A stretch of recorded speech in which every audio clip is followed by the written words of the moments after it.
इयत्ता तिसरी परिसर अभ्यास धडा 25वा अवतीभोवती होणारे बदल या धड्याचे संपूर्ण स्वाध्याय आपण पाहणार आहोत। काय करावे बरे? आवळ्याच्या फोडी वाळवण्यासाठी दिवसभर ऊन मिळेल अशा ठिकाणी ठेवायच्या आहेत। उत्तर, आवळ्याच्या फोडी वाळवण्यासाठी घराच्या छतावर किंवा अंगणात ठेवाव्यात। पुढचा प्रश्न आ, जरा डोके चालवा। तुमची सावली अगदी लहान असते त्यावेळी सूर्य कोठे असतो? उत्तर, आमची सावली अगदी लहान असते त्यावेळी सूर्य डोक्यावर असतो। पुढचा प्रश्न, चंद्राची कोर म्हणजे काय? उत्तर, चंद्राच्या अत्यंत लहान प्रकाशित भाग म्हणजे चंद्राची कोर होय। पुढचा प्रश्न, एका अमावास्येपासून पुढची अमावास्या किती दिवसांनी येते? उत्तर, एका अमावास्येपासून पुढची अमावास्या सुमारे 30 दिवसांनी येते। पुढचा प्रश्न, सकाळच्या वेळेस उमलणाऱ्या फुलांची यादी करा। उत्तर, मोगरा, गुलाब, जाई जुई, जास्वंद, चाफा, तगर, प्राजक्त, सदाफुली इत्यादी। पुढचा प्रश्न ई, निरीक्षण करून तक्ता पूर्ण करा। ज्या दिवशी आभाळात ढग नसतील अशा एखाद्या दिवशी शाळेजवळ मोकळ्या मैदानात जा। एखादा खांब, झाड, ध्वजस्तंभ अशी उंच वस्तू शोधा किंवा शाळेच्या पटांगणात एक खांब उभा करा। निरीक्षणे करून पुढील तक्ता पूर्ण करा। तर हा तक्ता तुम्हाला पूर्ण करायचा आहे।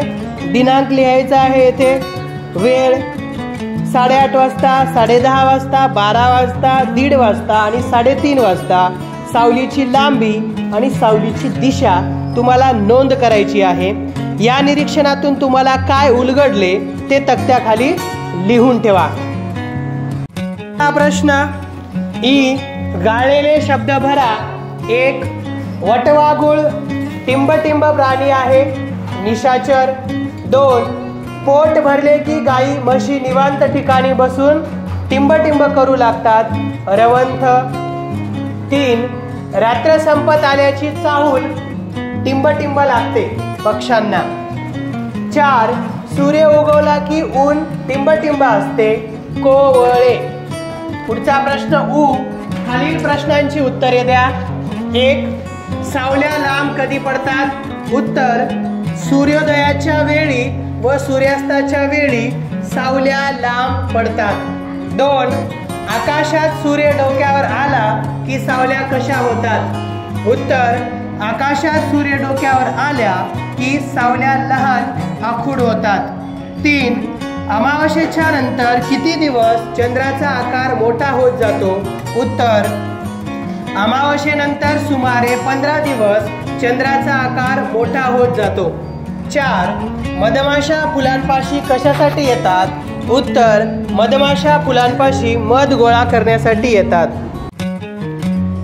पुढचा प्रश्न ऊ, चुकी बरोबर ते सांगा। 1, अमावास्येच्या दिवशी चंद्र डोळ्यांना दिसत नाही। उत्तर, बरोबर।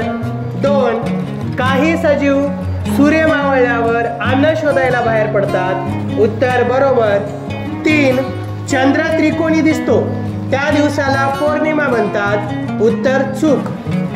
4, भल्या पहाटेपासून पक्ष्यांचा किलबिलाट सुरू होतो। उत्तर, बरोबर। 5, सूर्य हळूहळू पूर्वेकडे सरकू लागतो। उत्तर, चूक। एका शब्दात सांगा। 1, दररोज चंद्राचे जे निरनिराळे आकार दिसतात ते चंद्रकला।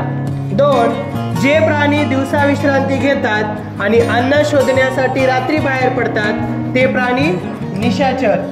3, ज्या दिवशी चंद्र गोल गरगरीत दिसतो पौर्णिमा। 4, ज्या दिवशी चंद्र डोळ्यांना दिसत नाही ती अमावास्या।